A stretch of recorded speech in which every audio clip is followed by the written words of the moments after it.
Bonjour à toutes et à tous, ravie de vous retrouver pour l'édition de ce mercredi 30 novembre. Au programme du JT aujourd'hui, soutien à la relocalisation industrielle, taxes sur les locaux de stockage en Île-de-France et évolution du dossier médical en santé au travail. C'est parti.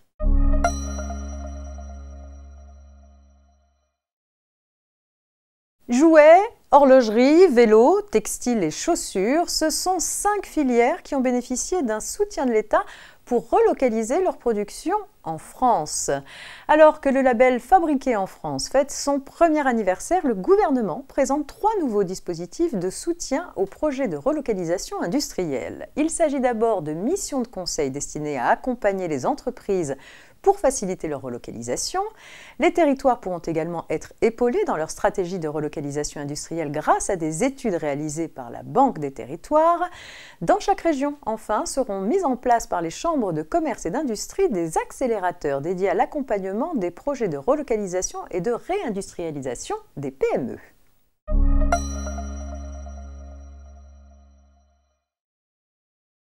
Une taxe annuelle frappe les locaux à usage de bureaux, les locaux de stockage et les surfaces de stationnement d'une certaine superficie situées en Île-de-France.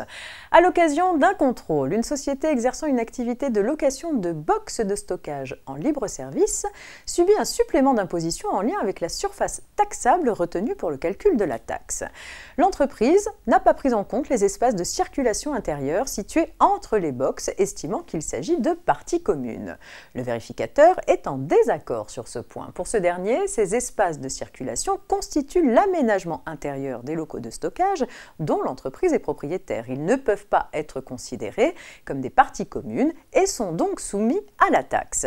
Les tribunaux saisis de l'affaire confirment cette analyse.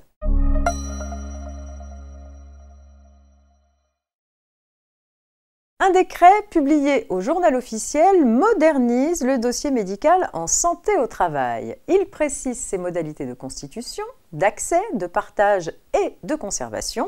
Le décret prévoit notamment que l'ensemble des professionnels du service de prévention et de santé au travail peut accéder au dossier et l'alimenter dans le respect des règles de confidentialité inhérentes à la déontologie médicale.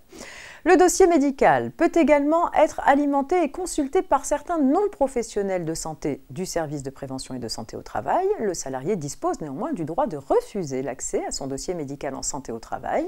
Il peut demander la communication de son dossier sous format papier ou dématérialisé et peut également exercer ses droits de rectification, d'effacement et de limitation conformément au RGPD auprès du service de prévention et de santé au travail.